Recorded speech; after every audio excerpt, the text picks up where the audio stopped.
நீ கருப்பா இருந்தா மாநிறம் ஆகணும், நீ மாநிறமா இருந்தா இன்னும் கொஞ்சம் பிரைட் ஆகணும். அப்பதான் அதுதான் அழகு. நீ ஒல்லியா இருந்தா நீ குண்டாகணும், நீ குண்டா இருந்தா ஒல்லி ஆகணும், அதுதான் அழகு.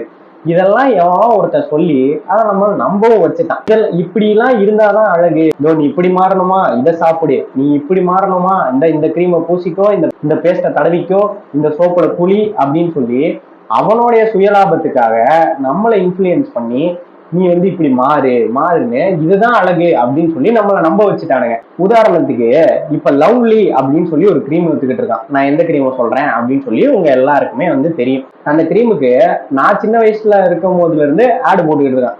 அதை இப்பவும் வரைக்கும் நிறைய பேர் வந்து வாங்கி முகத்துல போட்டுக்கிட்டே தான் இருக்காங்க. அது வந்து இங்க இருக்கிற யாரையாவது கொஞ்சம் இது வரைக்கும் பிரைட்டா மாத்திருக்கு, இல்ல ஒரு கருப்பா இருந்தவங்கள கொஞ்சம் வந்துட்டு மாநிறமா மாத்திருக்கு அப்படிங்கிறதுக்கு ஏதாவது ப்ரூஃப் இருக்கா? கிடையாது. சும்மா ஒண்ணுத்துக்குமே ஆகாத கிரீம் அது. ஆனா அது இன்ன வரைக்கும் நல்லா தான் வித்துக்கிட்டு இருக்காங்க.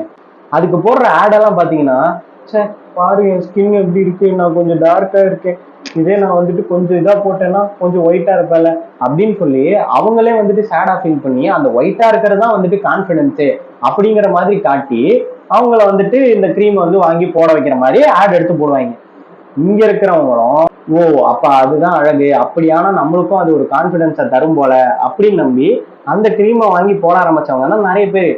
இப்ப அதோட அடுத்தடுத்த வேர்ஷனா இந்த சோப்பு போட்டீங்கன்னா நீங்க இத்தனை நாள்ல வெள்ளையாயிடுவீங்க, இந்த கிரீமை தடவுனீங்கன்னா இத்தனை நாள்ல நீங்க வெள்ளையாயிடுவீங்க, இந்த பேஸ்ட்டை தடவுனீங்கன்னா நீங்க இத்தனை நாள்ல வெள்ளையாடுவீங்கன்னு அடுத்தடுத்து நியூவா ப்ராடக்ட் எல்லாம் வந்துட்டு இருக்கு. இந்த மேக்கப் ப்ராடக்ட்ஸும் அதே மாதிரிதான். கருப்பா இருக்கிற ஒருத்தனை வெள்ளையா கட்டுறது தானே மேக்கப் ப்ராடக்ட்.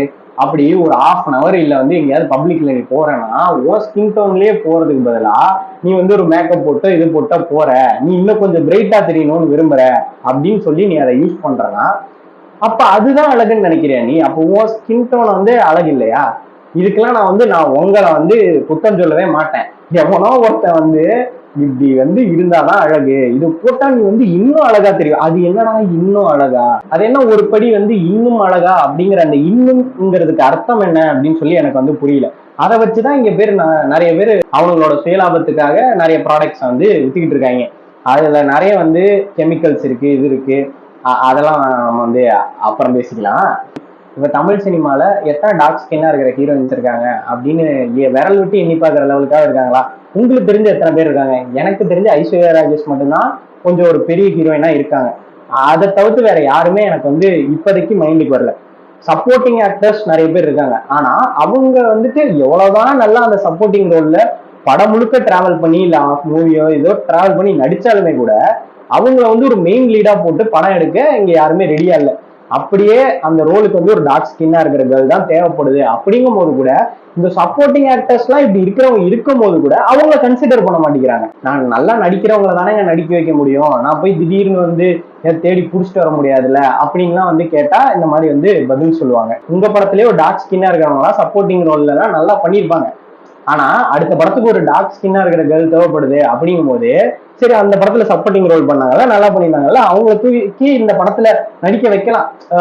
வந்து நான் வந்து நடிக்க மாட்டேன் அப்படின்லாம் வந்து யாரும் இங்க சொல்ல போறது கிடையாது. எல்லாருமே வந்து வளர்ந்து அடுத்தடுத்த கட்டத்துக்கு போகணும், எனக்கு வந்து என்னோட டேலண்ட்டை இன்னும் காட்டணும் அப்படின்னு சொல்லிதான் எல்லாம் நினைப்பாங்க. அப்படி இருக்கும் போது ஒயிட்டா இருக்கிற திரும்பவும் வந்து ஒரு ஒயிட்டா இருக்கிற ஹீரோயினையே வந்து கூட்டிட்டு வந்து மறுபடியும் வந்து அவங்கள வந்து இன்னும் அவங்க கலரை வந்து மாநிறமாக்குற மாதிரியோ இல்ல வந்து பிளாக் ஆக்குற மாதிரியோ பெயிண்ட் அடிச்சு தான் நீங்க வந்து நடிக்க வைக்கிறீங்க. இவங்க நல்லா நடிப்பாங்க.